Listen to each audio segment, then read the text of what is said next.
एकादशी मैया की जय, विष्णु भगवान की जय, लक्ष्मी नारायण भगवान की जय, एकादशी मैया की जय।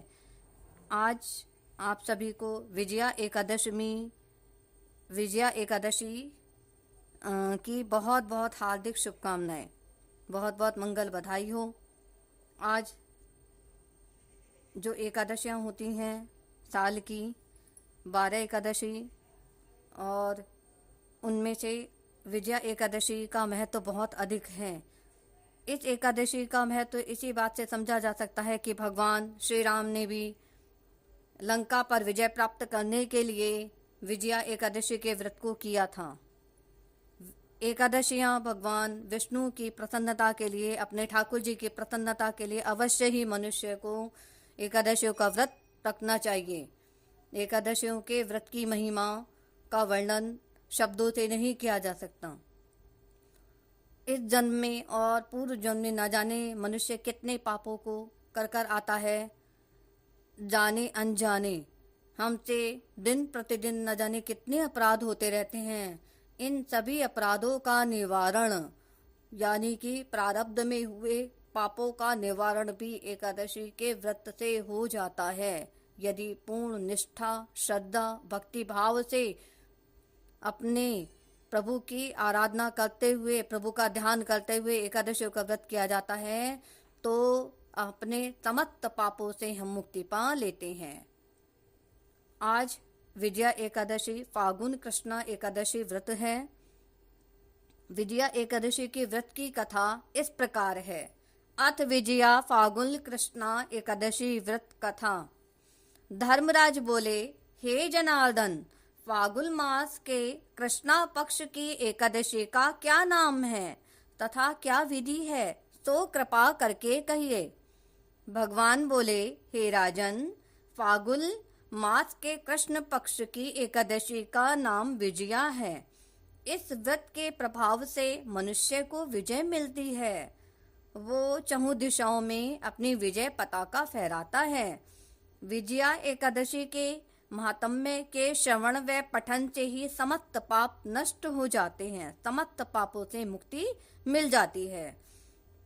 विजया एकादशी की व्रत की कथा इस प्रकार है। एक समय नारद जी ने ब्रह्मा जी से पूछा, हे ब्रह्मा जी, आप मुझे फाल्गुन मास के कृष्णा पक्ष की विजया नामक एकादशी का व्रत विधि विधान से बताइए।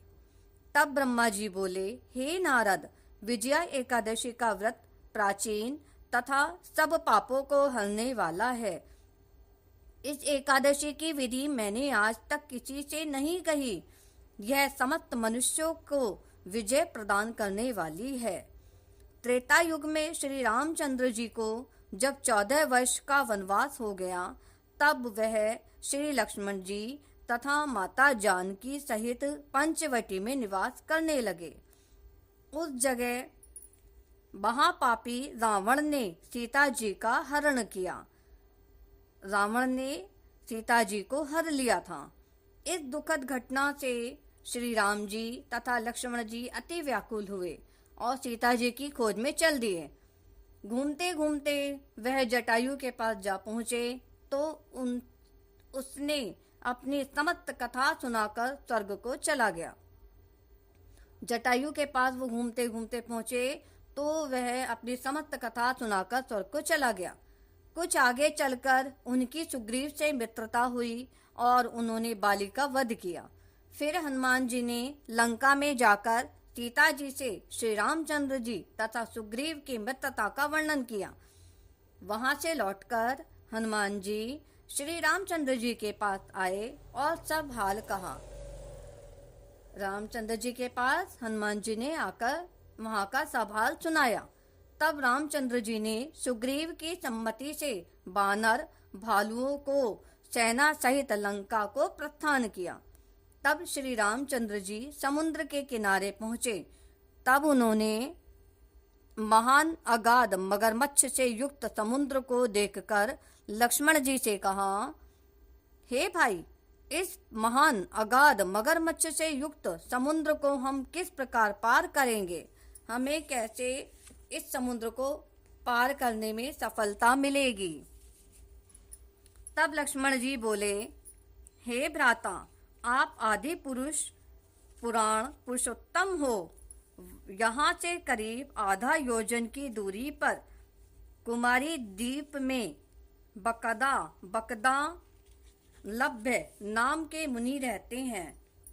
यहाँ से कुछ आधा योजन की दूरी पर कुमारी द्वीप में बकदा लभ्य नाम के मुनि रहते हैं। उन्होंने अनेकों नाम के ब्रह्म देखे हैं, अनेकों नाम के ब्रह्मा देखे हैं। आप उनके पास जाकर इसका उपाय पूछे। लक्ष्मण जी के वचन सुनकर रामचंद्र जी बकदालभ्य ऋषि के पास गए और उनको प्रणाम करके बैठ गए।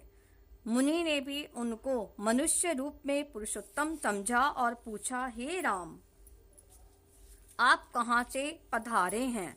तब वह बोले, हे महर्षि, मैं अपनी सेना सहित यहाँ आया हूँ।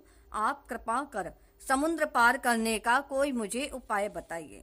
कोई ऐसा उपाय बताइए जिससे हम सभी यहाँ पर जो समुद्र है इसको पार कर लें। इसी के लिए मैं आपके पास आया हूँ। तब ऋषि बोले, हे रामचंद्र जी, मैं आपको उत्तम व्रत बतलाता हूँ। फाल्गुन मास के कृष्ण पक्ष की विजया नामक एकादशी का व्रत करने से तुम समुद्र को अवश्य ही पार कर जाओगे और तुम्हारी विजय होगी। श्री राम जी ने इस व्रत की विधि को ध्यान पूर्वक सुना। हे राम जी, सुनो, इस व्रत की विधि यह है। दशमी के दिन स्वर्ण, चांदी, तांबा या मिट्टी किसी का भी कलश बनाएं। उस कलश को जल से भरकर तथा उस पर पंच पल्लव रखकर वेदिका पर स्थापित करें। उस पर पंच पल्लव रखकर वेदिका पर स्थापित करें। उस कलश के नीचे सतनजा 7 अनाज मिले हुए, इन्हें सतनजा कहा जाता है। उस कलश के नीचे सतनजा 7 अनाज मिले हुए और ऊपर जो उसके कलश के ऊपर रखे 7 अनाज मिलाकर उस कलश के ऊपर रखें, जिसे सतनजा कहा जाता है।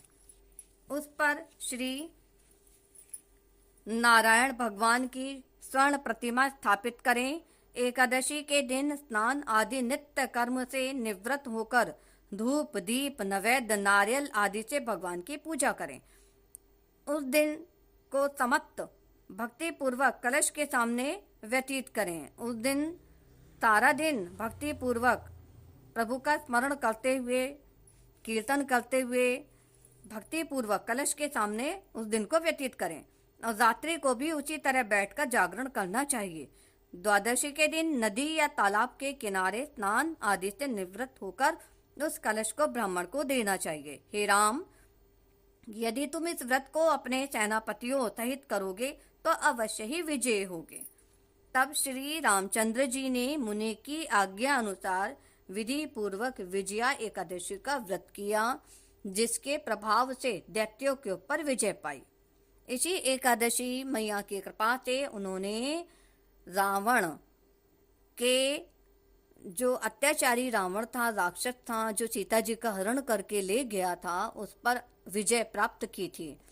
अतः हे राजन, जो मनुष्य इस व्रत को विधि सहित करता है, विधि सहित करेगा, उसकी दोनों लोकों में विजय होगी। वह सर्वथा सभी क्षेत्रों में विजय हासिल करेगा, विजय प्राप्त करेगा। ब्रह्मा जी ने नारद जी से कहा, हे पुत्र, जो इस व्रत का महात्म्य सुनाता है या सुनता है, उसे वाजपेयी यज्ञ के फल की प्राप्ति होती है। अतः विजया एकादशी के व्रत का बहुत अधिक महत्व है और इसे विधि विधान से अपने प्रभु का ध्यान करते हुए, जागरण करते हुए, स्तुति वंदन करते हुए अवश्य ही रखना चाहिए। एकादशी व्रत की कथा का समापन हुआ। एकादशी मैया की जय, विष्णु भगवान की जय, लक्ष्मी नारायण भगवान की जय।